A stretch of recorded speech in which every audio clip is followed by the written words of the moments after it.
اصلا کی گفته هدف ساختن؟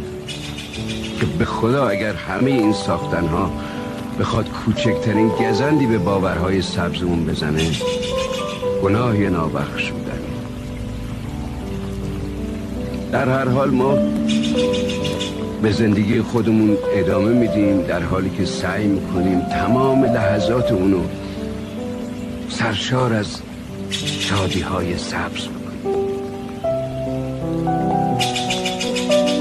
چرا که آدم همیشه مثل هوا احتیاج داره به شادی های سبز،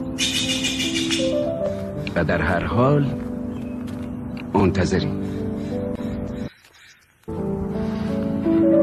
منتظریم که خورشیدی که برای غروب رفته روزی از غرب طلوع بکنه.